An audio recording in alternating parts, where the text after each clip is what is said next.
Welcome to the premiere episode of Displaced Gamers TLDW. I am Chris, she is Ginger, and our topic today is atmosphere and immersion in video games. And this topic started because Ginger and I were having a dialogue about rain in video games and how it kind of affected our mood while we were playing. And that evolved into talking about atmosphere in games and then immersion in games. And as we were looking up several games on the net and doing research, we found that a lot of people were using atmosphere and immersion interchangeably, and we thought this would be a good topic to start with. So, but it was inspired by rain, as I said. So let's talk about rain in games. And the first game that we brought up was Persona 4 Golden. So, Ginger, tell me about your feelings about rain and Persona 4 Golden and why you like it so much. Well, like one of the big reasons I enjoyed Persona 4 Golden, and one of the biggest things that makes me want to play it, is whenever it rains. And it's a little hard because now that I live in the San Francisco Bay Area, there is no rain ever. But in Texas, it rains all the time. And so one of my favorite things to do is whenever it would rain and it was my day off, the first thing I wanted to do was to just curl up in bed and play Persona 4 Golden. And it just, it was a rainy day in Inaba. Right. Go from there.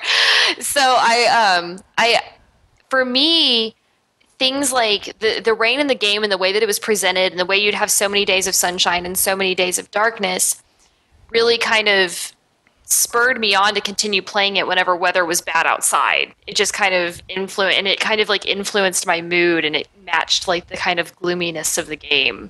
Yeah. Which, it's not always gloomy. Like sometimes it's very cheerful and sunny, but whenever it's raining, stuff's about to go down. You got to save someone. That's right. I felt the same way just playing the game, and I played it both on the PlayStation 2 as just Persona 4, and then when they re-released it as Golden on the Vita, I said I want to play it again. I'm going to play it on a portable device, and I'm going to wear headphones, and when it rains, I'm just going to pull my covers up and sit here and play it until like 2:30 a.m. or whatever, and that is your TV. And so again, it's rain, but it's the atmosphere and immersion contributing to my immersion into the game, and talking to, for those people who aren't familiar with it, it's a social link based RPG. You have to talk to people, develop relationships, and there's of course a major plot, and you need to save everybody. And everyone's got secrets. You're a teenager in high school, so as you're walking to school, you meet up with your peers and they'll say things like, "Did you hear what happened last night? Did you hear there's been another murder?" Or like, "Do we need to go do this? We need to go do that." And I really thought that the voice acting and all that as well contributed to just the immersion and pulling me into the game, and specifically going back to when it's raining outside and you hear that rain, especially when in this case when I was wearing headphones, and it's just kind of like it just adds to that coziness factor of the game. You look outside and and it's gloomy, and you just want to turn on the Midnight Channel, see what's going on. That's right. So another game that has rain, and it has it at the very beginning of the game, and right from the get-go, I was hooked, was Link to the Past. Yes. For Super Nintendo. And as you're sitting there in bed, if you recall, like Link's in bed, and his uncle has to wander off to try to go save Zelda when he hears her calling. And you eventually hop out of bed and you go outside, and it's dark and it's raining and you don't have a sword, and it's just, I really fear that adds to the atmosphere. Did you have that same kind of feeling when you played Link to the Past? Totally. Rain, for some reason, especially in video games, always increases my sense of apprehension. Uh-huh. And so, but especially Zelda, and Link to the Past is my favorite Zelda. It's one of my favorite games from childhood.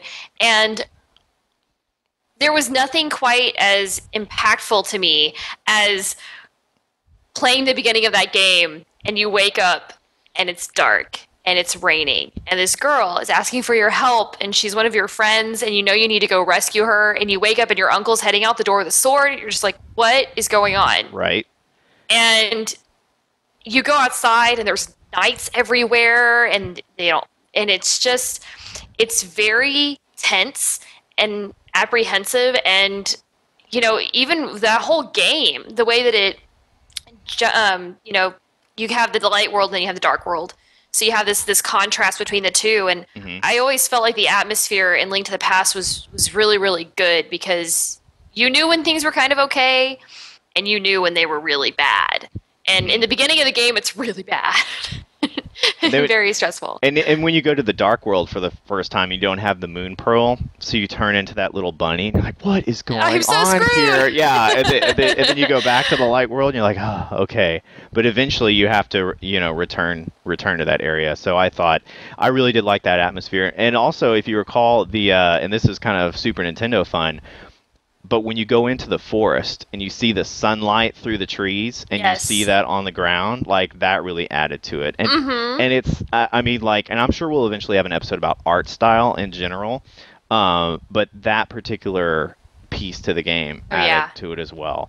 Dappled So sunlight. yeah, we could gush about the game all day long, but it started with rain, and we talked about two fun, cozy factor type things. But you talked about apprehension, which brings up the third and final game for rain, which is heavy rain. Yeah. So tell me a little bit about playing through heavy rain and your emotions during that game. Heavy Rain, it's been a while since I played Heavy Rain, full admission, but Heavy Rain was one of those games where the whole time you're identifying so heavily with this character because you're so heavily involved in everything that it's his name was Ethan Mars, everything Ethan does, and it just the way the game starts, the way everything goes down, and then the rest of the game, it's just raining the whole time. And you know you're on a timeline, and you know you have to save your kid, and you know that you have to solve these crimes, and it's just, again, apprehension, just a huge sense of apprehension and tension and urgency, especially in Heavy Rain, because you're on a time crunch. But it really kind of brought it home. And again, playing that game when it was raining Hmm. just made it all the more believable. And really, whenever it's gloomy outside, it's like I either want to play Persona 4 Golden, or if I'm in kind of like a darker mood, I You're guess, I feeling want to brave play. enough. Yeah, I want to play Heavy Rain, which is, I mean, Heavy Rain I thought was fantastic. I absolutely loved it. It killed So everybody. for anybody that hasn't played But Heavy Rain, it was for PlayStation 3, and it may get a PlayStation 4 port soon, I think. But it's an interactive drama genre. So it's very dialogue based, it's very action based, but your action mostly takes place by you having to basically hit buttons in a certain order at the right time and under very tense situations. And there is a major story going on. It took a little while to start up for me. oh yeah. But Oh, everyone loves opening cabinets. So much um, fun. yeah. But the drama starts to unfold, and sure enough, you're in it. And the rain definitely adds to that atmosphere and immersion for Heavy Rain as you're trying to push through and save this little kid essentially. And I can't really tell you what happens because that is actually up to you. So, Yeah. if that sounds like your kind of game, then by all means, go and It's play your it. first choose your own adventure game. Right. I loved playing through that game. I need to play it again. So, okay, so our next set, we just kind of were going to talk about like fun games that have some bit of atmosphere to them that add to their fun factor. We talked about rain and the coziness and the apprehension, but we also have, from my standpoint, I wanted to start with Castlevania because, I mean, Castlevania in general certainly has its own special atmosphere, but one particular thing that I wanted to point out was Castlevania 2. You have these towns that you enter and you talk to the townsfolk there, and which is, okay, whatever, it's a town, it's fine. But it was later in Rondo of Blood for the PC Engine, where you enter a town that reminds you of the town in Castlevania 2, except it's on fire, And so that was very, very weird, especially going from one console to a completely different console. Castlevania 2 on Nintendo, going to the regular town, then Rondo Blood on PC Engine CD, and saying, "Whoa, I'm playing a totally different game on a different console, but here I am suddenly in a familiar environment and it's on fire, and the flames and all that right from the get-go, and that really added to the atmosphere of Rondo of Blood for me. So I think you mentioned Yoshi's Island. Yeah. So let's talk about Yoshi's Island a bit. So when it comes to fun atmosphere in games, one of my favorite examples, Yoshi's Island, first of all, one of the best art styles you'll ever run into in a game, one of the best soundtracks you'll ever run into in a game. Just overall, it's my favorite Mario, which is weird because I realize the main character is Yoshi. You can't tell by the statue behind you or anything, you know. Yeah. But the game itself was absolutely fantastic, but there was a particular level in the game called Touch Fuzzy Get Dizzy.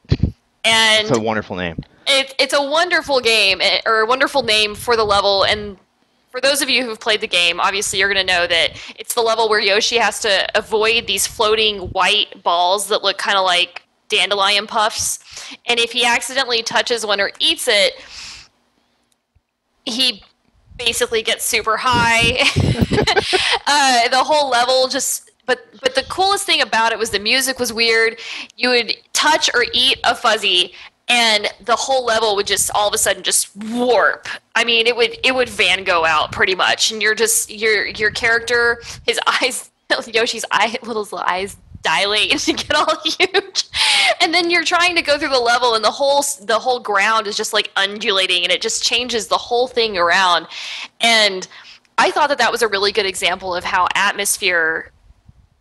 the atmosphere in that level influenced the game and made it more interesting because it switched things up in a very unique way that you don't see in a lot of games. You see a lot of mechanic changes, and I guess technically that was a mechanic change, but because of the way that it came about, I felt like it was a good example of atmosphere in games that isn't necessarily based so much on immersion. Mm-hmm.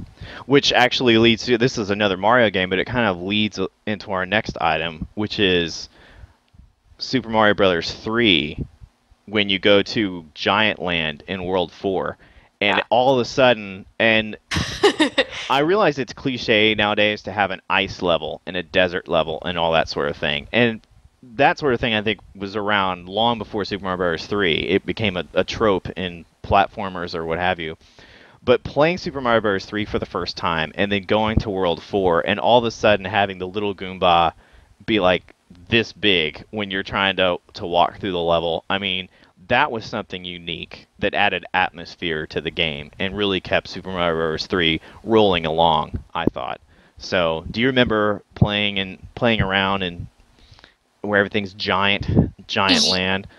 I do, but not as well. For me, the giant stuff is more so in this is gonna sound terrible, but like in New Super Mario Brothers, when you can get super huge, you just like start running and knocking over every single thing that comes along, which is the exact opposite of what you're talking about. But in terms of the giant world, I remember it, but it's been a long time, unfortunately. Okay. Well, I really enjoyed running around in Giant World, and it didn't really get old for me. Whereas in New Super Mario Brothers, the first time you eat that large mushroom and take up the entire screen, there's definitely a whoa factor when it happens, but it kind of wears off quickly. Oh yeah, well, because you start using that at every chance you get. You're like, oh, I could just be huge now and just kill everything. Whereas Super Mario Bros. 3, sometimes I'd want to just load up the cartridge and say, oh, I want to warp to World 4 and run around in Giant Land, and have some fun with that. No, I hope they do this in a future game. Mm-hmm. So those were some of our fun factor atmosphere games. So now talking a little bit more on the immersion side and being surrounded, so to speak, by the game. Let's talk about Journey. Yeah. So tell me about your thoughts on Journey. You have a soft spot. I remember when every once in a while I start a game and I say, I don't know what's going on, I don't understand. And Journey was one of those games where you start off and there's no real clear direction as to where you're supposed to go. Mm-hmm. There's nothing there. You just go forth and play. I think that played a very big part in creating an atmosphere and creating that immersion, that level of involvement with your character. But in addition to that, whenever you first contact another person, another player in the game, And for those of you who haven't played Journey, when you're playing Journey and you run into another person, you can't actually talk to them. You can't communicate them in any sort of way, except that you press a button and you send out a ping, and then they send out a ping, and then you guys can jump around each other. But that's really all you can do, and you help each other out. And I felt like that was a really another thing that just kind of really made the game's atmosphere more believable, and also made my level of involvement and my level of immersion a lot higher. The first time I lost somebody, Yeah. I almost cried because I didn't know what had happened, and I thought that like they had died or something. And then, towards the end of the game, when you're in the snow and like Spoilers. you're No, I'm just kidding. yeah, spoilers, no spoilers, but there's snow, and you're just trudging and you're trying to get through the snow, and it's just the gravity of the situation is so right there and apparent at that time that you're totally sucked in. And Leaning it's forward, your grip on the controller and is you're just increasing, and you're just like, come on. yeah. It's Yeah. like let's get through this. And I just thought that game was amazing, and the way that it pulled you in. And like, what did you think of it? Because you played it as well. I did. I really enjoyed it, and I realized that a lot of people who are watching, it's highly possible that most people played Super Mario Bros. 3, but many of you maybe have not played Journey, and it's maybe not your thing. Obviously, atmosphere and immersion is not really bound by any particular genre, and we've jumped around quite a bit. But for Journey, a game that is truly about where you are, more so than who you are, and the atmosphere around you defining your feeling of the game. I really enjoyed it. And I know that, you actually recommended, that I play it, and I hadn't played it yet. And so finally I got around to playing it maybe a couple of years ago. And I remember saying, okay, I'm just going to run with it, and you're having to traverse these lands and find your way through them. And, it has a multiplayer aspect that does not involve a headset and, talking to each other. It's just somebody else who you don't know and you can't really communicate with, but both of you have the same goal, Yeah. and I thought that was really cool. So, I actually felt a deeper connection with the person I was playing with, I think, because you couldn't talk to them, and the only thing you could do was kind of send signals out and hope that they understood what you were trying to tell them. there was a little bit of it actually that reminded me of one of the games behind me, which is Another World. It was called Out of This World for us in the States, and in that game, you play the role of somebody who is zapped into another world and has to survive and meets a companion. And obviously the two of you don't speak the same language. It's just about survival and just kind of working with each other. And that came many years before Journey did. But I was kind of reminded of that feel, the atmosphere, like, where am I? I need to survive. I need to move along, and I can't really communicate with anybody else. You feel like you're on your own, yet there's this companion here you can't communicate with, and they become very important to you. So I appreciate that feel in gaming. I just thought of another like quick example, but really good one. It's Ico, and it's that one's a little different because it's a companion quest game, but at the same time you still feel that connection with the character, and you still feel very sucked into the world and very attached to this girl that doesn't speak anything and is actually pretty frustrating at times. But the game itself, that just makes you so much more attached and so much more involved, because you don't know this person, but you know that you want to help them, and you know that it's important that you do so, and you know that you have to kind of work together to make it through the game. So I just thought of that one. No. That's fair game to just throw it in there, just like I did Another World. So another one that I had on my list, which is actually one of my favorite games, admittedly, is The Secret of Monkey Island. And that was it's strange. The first time I played The Secret of Monkey Island, I had actually bought a CD-ROM drive, which was a big deal at the time, because this would have been like 1993. Oh my gosh. Or maybe even 92. I think it was 93. But in any case, the game came with the CD-ROM drive that I purchased. And I hadn't really played it, even though I was a huge Sierra fan and would immediately become a big Lucasfilm games fan. And they'd eventually become LucasArts. I said, well, what is this? I'm going to put this in and play it. And it had Red Book audio, and the music was great. And I said, hey, this is pretty cool. And I started playing it. And when you first start, it's an adventure game. So, use this, talk to this person, etc. And you start on Melee Island, and it's nighttime. And this was, 256 color game on the PC in the early 90s. But just the artwork in the game and the fact that it was night all the time and the music, it really helped me to escape into the world of Monkey Island and just really enjoy playing it. Um, and so, and for some reason, it was just because to me at the time, I thought the fact that it's nighttime all the time in this adventure game, at least for that section of it when you're on Melee Island and running around in pirates. Ron Gilbert, the creator, said that he was inspired by the Pirates of the Caribbean ride at Disneyland, Yeah. and I was getting that vibe back when I played it. I had no idea that inspired it at the time, of course, but where you get on this ride, you can feel the cool air, around you, and you're seeing all these pirates, talking and this music going on. I felt like Secret of Monkey Island basically reached out and grabbed me and like pulled me into this world. So that immersion, that atmosphere that contributed to the immersion, felt really cool for me. So, and you haven't played, I don't think you've played that game yet, right?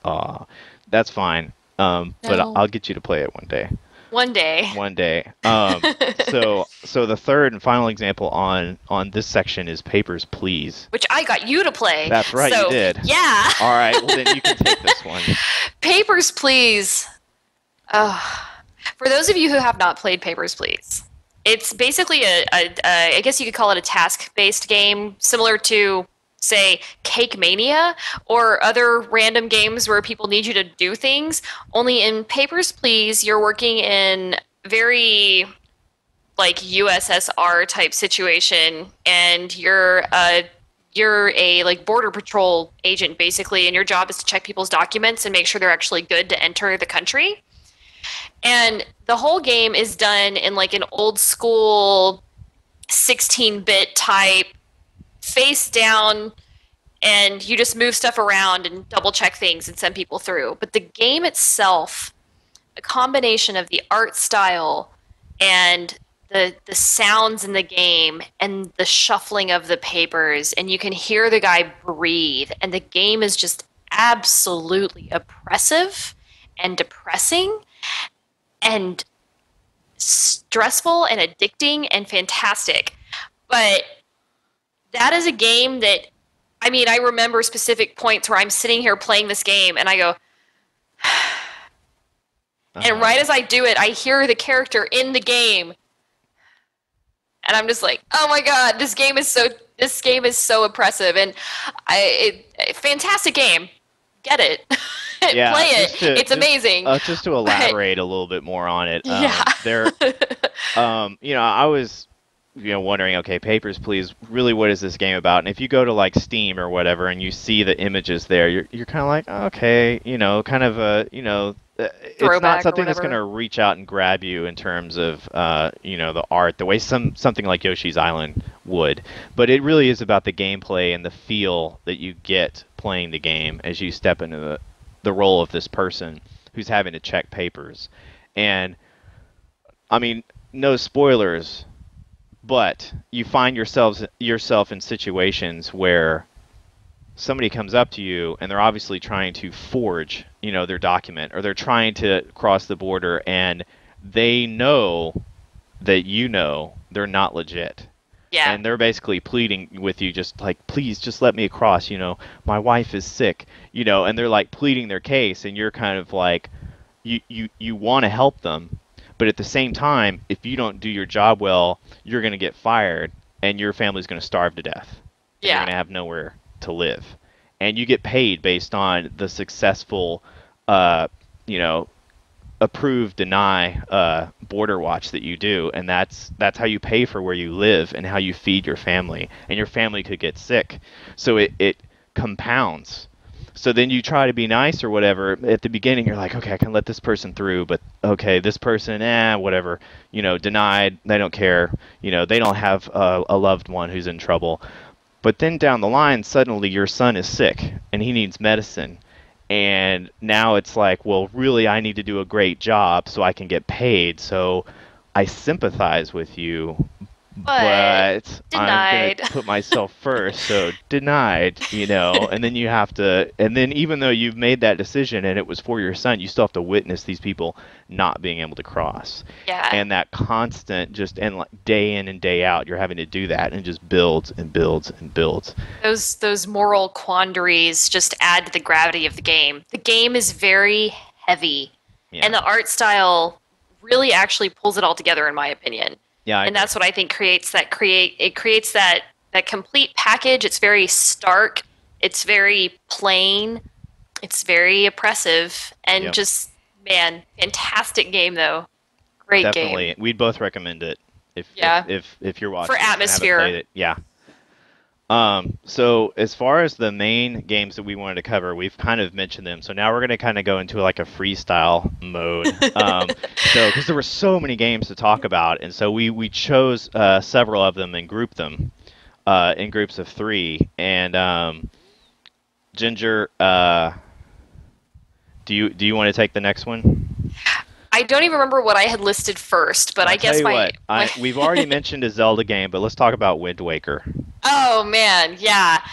Wind Waker, I think a large part of what pulled that game together for me was the soundtrack, which, let's be honest, soundtracks pull games together for almost everybody. We'll have an episode about that for sure. Yeah. But in Wind Waker, the game starts out so simple and so lovely, and just, it's a happy day. And then, of course, obviously, your sister, spoilers, if you haven't played the game by now, that's not my problem. But your sister gets kidnapped. Obviously, you go to rescue her, and some stuff happens. You end up on an island. You get out. You get rescued by the King of Red Lions, which is the boat that you ride in for the rest of the game. And the first time you set sail on the sea, you have that epic music, and you just have ocean, so and you're like, this is going to be awesome. Yeah. You are on an adventure. And granted, if you're playing the original Wind Waker, about 10 hours in, you're like, okay, I'm done sailing. Can I please stop sailing? But the real reason why I brought it up, because that's a really big deal. I mean, when you're in a dungeon sneaking around, again, apprehension, waiting for the right moment to pass so you can sneak past the bad guys, and hiding in barrels, and just all of those little things. The art style, the expressions on the faces and everything, yes, and just Link's how they shifty eyes, it's like looking, trying to figure out what's going on. All of those things really pull it together. But one of my favorite scenes in the game is when you're about halfway through, and you're going to uncover the Master Sword, and you go into this temple, and everything is in black and white. And it's frozen in stone. And you go in there, and you go like to if I remember correctly, you go down into like a dungeon type area. There's a cutscene. You get the sword, and as soon as you pull the sword, everything, all this color just floods the entire dungeon, and all the enemies come back to life, and you have to make it out past them. Yeah, and nowadays you can play it in HD, yes. and both of us have been playing it recently, and I had forgotten about that one part from because I played it when it first came out on GameCube, and that's the only time I'd played through it. But yeah, walking into that room and seeing all these enemies that are basically frozen in time, and you see them, and you're having to walk past them, and you're saying, they're going to come alive the next time I walk through this room, and I'm going to have my work cut out for me. Yeah, that was... I got chills the first time that happened, partly because, well, mainly just because to me it was such a beautifully done scene and section of the game, but it was really good. Yeah, well, we could certainly gush about Zelda in general, as well. But so I guess another one that I wanted to mention was the original Metal Gear Solid for PlayStation, which was very interesting because it was 3D. It was kind of a crude 3D, and it had two different levels of atmosphere and immersion, and the there was an atmosphere that was created by the crude 3D and like basically the lack of faces really. And in a way, when people were talking and doing hand gestures and like saying stuff to each other, they kind of looked like puppets with the way they were moving. And I don't mean that in a way where you're just like, oh, this is so cheesy, but it added to the style of the game. And even this is probably another topic for a whole different episode, but like draw distance in those early 3D games can kind of add to, because you're like, what's beyond that? Because you can't see it. Yeah. The system's not rendering it, you know. But at the same time, like your imagination is kind of filling in everything else that's there. And I felt that way with Metal Gear Solid from the 3D standpoint. But then you also had codec conversations where you would call somebody on a radio, and it went to that mode. It went to a 2D portrait mode. Okay. And of course the game had voice acting in no matter what mode you were in, but that kind of connected you to the characters a bit more. Because whenever that you were having a major conversation with somebody over the radio, you know, who wasn't in the same room, it would go into this codec mode, and you'd see a portrait of each person on each side of the screen. And that added to my connection to the characters a bit more than it helped add to the connection to the characters, despite the fact they kind of were puppet-like in the 3D mode. And I would retain that feeling from the 2D mode of the codec to when it would go back to 3D mode. So my vision of who Snake was, or who Meryl was, or any of the other characters in the game, like that all of that different atmosphere really gelled and worked together for me and helped with my immersion. So, just yet another game. So, do you want to briefly, you brought up Ico, do you want to bring up Shadow of the Colossus? Yeah, All yeah. right. Shadow of the Colossus was the next one I was thinking about mentioning, just because Shadow of the Colossus, and one of the things that we mentioned earlier, or that we were talking about earlier a little bit, is how it seems like when you don't have actual dialogue in games and you don't have fully rendered scenes all the time, that it can actually add to the atmosphere and immersion. And I think it's just because you focus so much more on it when you take out something so distracting as voice.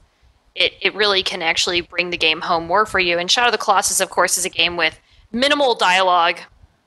It's not in English. It's just like rambling the sounds.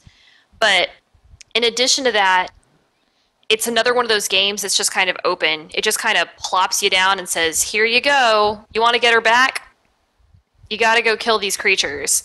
And you go, and for me personally, and I don't know what it is about me. I guess I'm a lawful good alignment. So I feel the when you get to the first Colossus, or Colossus, yeah, you get to the first Colossus, and you go to sorry, I was thinking Colossi, and I was like, wait, no. I know where you're going. But so you're running towards the first Colossus, and first of all, you have a horse, and that's it. But it's a wide open field. You go up, you find this Colossus, you climb up it, and you kill it. And I felt so guilty because he was just minding his own business, and I'm like stabbing him in the head until he dies. But the way that everything happened, there's excellent. The soundtrack is excellent. You get to these creatures, you have your epic battle. You kill it, you immediately get like teleported back basically to home base, and it just doesn't feel right. Mm-hmm. Nothing about that game feels right as you do it. You know you're doing bad things, and to me that just kind of the atmosphere is created by the fact that you know you're talking to like a shadow person. You know that you're trying to do something you shouldn't be doing, and then in addition to that, you're hunting down these creatures that are just, they're there. They're not there to be anything bad. They're just there, and you're going after them because you're trying to bring somebody back. And it just makes the game is absolutely beautiful, but the atmosphere of it is actually, you know, it's pretty, I would say, like melancholy or even kind of depressing. Yeah. Just because everything's just kind of wrong and off. And to me, that's another example of a game that has just a fantastic atmosphere. Yeah.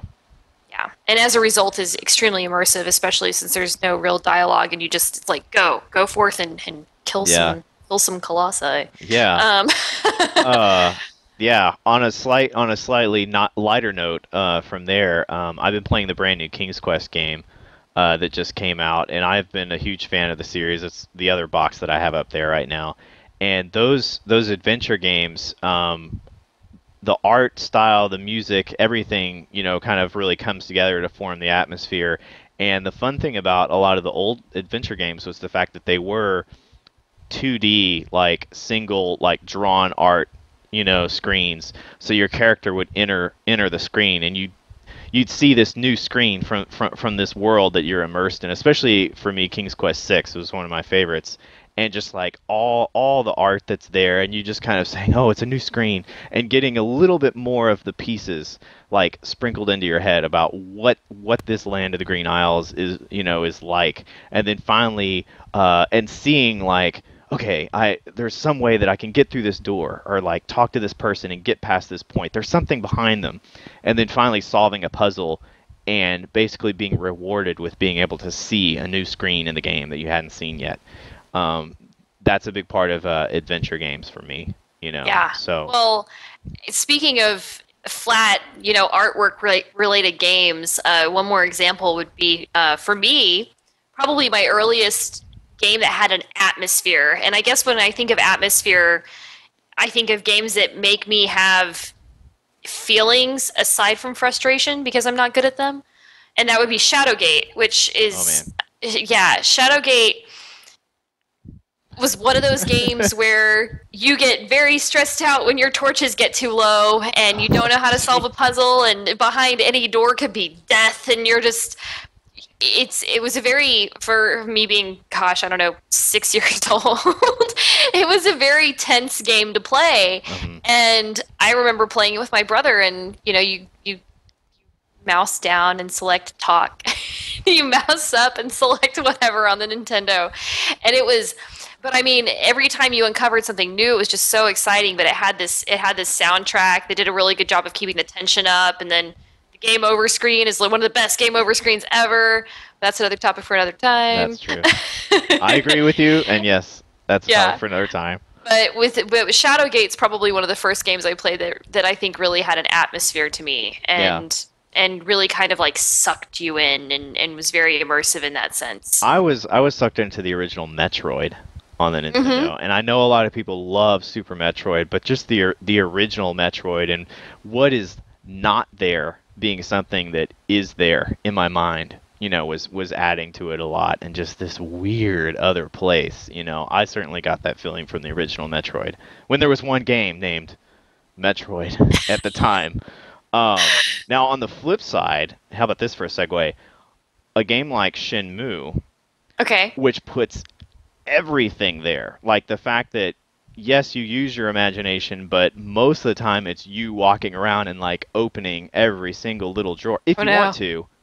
If you want to, in somebody's That's house. me. You I will you're open like, every "What's in single here? What's in drawer." here? Do you have a comb? Do you have a brush? Is that your underwear drawer? Like, you're sitting here like going through everything, and it's funny because a lot. I mean, that's obviously a very polarizing game. Some of the games that we've named are probably very polarizing games. Oh, I But certainly Shenmue is something that many people either fall to like, I absolutely love and adore this game, or like, this isn't even a game, like I don't like it, So yeah, some people don't really like all that attention to detail being handled by the developer. They're just they just think either they don't care about that sort of thing, or their imagination should fill in the gaps.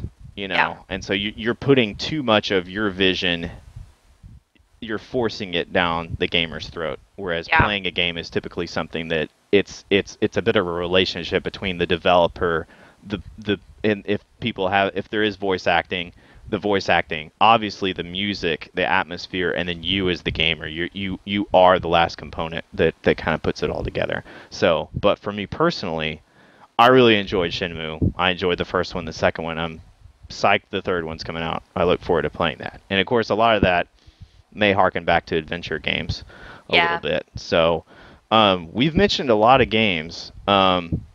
So we've probably mentioned a fair amount, but I'm going to list some of the other games and wait till I'm done, Ginger. But I'm gonna list the other games, and if you hear something, you're like, ooh, I gotta say something about this, then hold your thought, and then say it once I'm done with the list. But some of the other games that we wrote down include Phoenix Wright, L.A. Noire, Alien Isolation, BioShock, Gone Home, Doom 3, the Arkham series of Batman games, Max Payne, Metroid Prime, and I even wrote Parasite Eve last moment. Oh. So any of those that you want to expand upon, we just hit about the 40-minute marker. Oh man, yeah. So BioShock is incredible. BioShock is one of those games that starts off, if I remember correctly, it's been a while. It starts off as just like flames, and then you come out of it and you find out that you're in this. Just the way that you're introduced to the world, which is an underwater utopia that's been absolutely destroyed, is incredible. And then that game is tied together really, really well via the language, which of course this game has dialogue, but the language, the art style, the music, and the fact that it's all underwater is just it's a very interesting atmosphere. And it's another one of those ones where you just know like stuff is wrong. In addition, I have one thing that wasn't on the list, which was the PT demo, Oh goodness. which I did not beat, but I started again yesterday And you're and started to scared play out of through. your wits again. Man, yeah, and you're just standing in the hallway, and you can like every step you take, and you can hear your heart beating, and it's just so stressful. All horror games have excellent atmospheres. They If you're have to in order yeah, to be successful. yeah, and a lot of them are more like silent, more exploration based, and so you have much more of a sense of control of your destiny. And I think that's why the atmosphere feels so much more whole in those games. Right. I mean, those games, if I illustrated it with my hands, I would literally say that the survival horror games, I mean, basically, they start out with like this much atmosphere for you to sink Yeah, yourself into. And that has to continue and then grow from that point forward. And I would perhaps contrast that with like many RPGs that I've played. So like a Final Fantasy game or like Chrono Trigger or Secret of Mana, any RPG, really, oftentimes starts with something so small because you don't know anything about the land you're in or whatever, and they always have to start you off with those training wheels when it comes to battle. But then the ball starts rolling yeah. and your connection to the characters continues to improve and you get better at the battle system and the action and the tension builds. So by the time you're at the end of the game, you're just so involved. You know, you're playing the game Very and you're just committed. like, okay, everybody shut up. I'm playing Secret of Mana. I'm playing Chrono Trigger. Shut up. You know. So, you know, Game rage. right, yeah, it's like somebody's talking. They're like, "There's no voice acting," and you're like, "Shh, I'm reading a dialogue box," and so, but that continues to grow and grow and grow, and then you go back and if you replay the game, then you start with that same interest that same love that you had for Yeah. the RPG, and you start it again, and you recall that atmosphere and immersion that you had, and you're like, okay, it's time for New Game Plus. Let's do You it. get the little heart flutters. You're like, Right? ah. Yeah. So, I guess so. The last thing, and I don't know if you have anything else that you want to comment on, but I was going to end with Phoenix Wright. Yeah. Okay. So, Phoenix Wright, do you want to start that, or do you want me to? Well, initially, I know when we were talking about this subject before, this was sort of one of those ones where I was like, I don't really know if this is immersive versus having an atmosphere. Hmm. But then after talking about it for a few minutes, I think we both kind of agreed that it's a combination of the two, obviously. But the atmosphere is definitely created just in the way that you are introduced to each scene, at least in the beginning. And granted, the only Phoenix Wright I've played is the first one, and I really liked it. I've played a little bit of the second one, but I haven't beat it. But the way that you're introduced to the scene, it is a dead body, and you don't know what's going to happen. You don't know what's going on. You just know that something is wrong. You have to figure out what's going on, and then you have to, save your friend. But I think that you probably can elaborate on it a little bit better than I can, just because it's been about 4 years since I've played Phoenix, right? But I did agree with you that I think it does definitely have an atmosphere. So I played the original. Well, let me back up a little bit. Phoenix Wright. We haven't explained every single game that we've talked about so far. We've just kind of gushed about them. Um, but Phoenix Wright is a bit of a detective game and a bit of a lawyer game, although not in the traditional sense of, say, an American court. It's got high melodrama, awesome writing, great music, and you have to examine a crime scene, gather evidence, and you're a defense attorney, and you have to go defend your the defendant in court. And it's episodic. You wrap up one little story, and then it goes into the next episode. And it was originally released for Game Boy Advance. Eventually was re-released on DS, and that's where most of my playthroughs have come through. And I've played about 5 of the games: the original trilogy, Apollo Justice, and then Dual Destinies, the most recent one on the 3DS.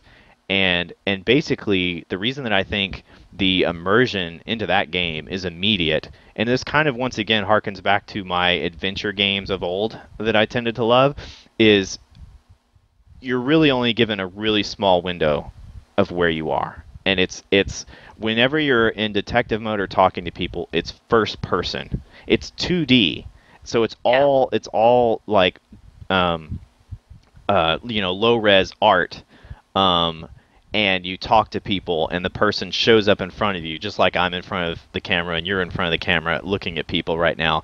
This is pretty much what Phoenix Wright looks like. Somebody pops up and he's like, "Hey," and then they start talking to you. I was framed. This isn't fair. You gotta help me. And there's like a still shot of like desperation on their face or like hands in the air or whatever, and it just really draws you in this story and these characters once again, it comes about by music and the limitation, and it puts you in this world of being, at least in the first 3 games, Phoenix Wright, and then having to go to court and present your evidence at the right time and time everything just right, and the drama and the tension builds up, and you really feel like, I mean, at least I was immersed in it, and I would reach points where I said, I have to get through this right now. I know I have to work tomorrow. I know that it's like 2:30 in the morning, but I'm gonna finish this case, And, Objection. Yeah, for real. Objection. Sleep. The Sandman is calling, and you're like, objection. You know. Yeah.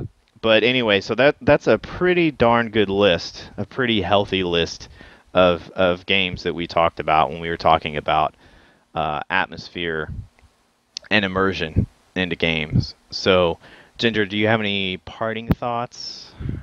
No, not really. I mean, I would say would love to hear your thoughts. What are some of the games that you think are the most immersive games or have some of the best atmosphere? Do you think that those two things are the same? Are they separate? Yeah. What are your thoughts? Examples welcome. Ginger, in before Stalker. Oh. Yeah, right. Right. All right. So we'll see what the viewers, all 2 of them, both the moms, leave in the comments, and we look forward to coming back with a second episode. So see you next time.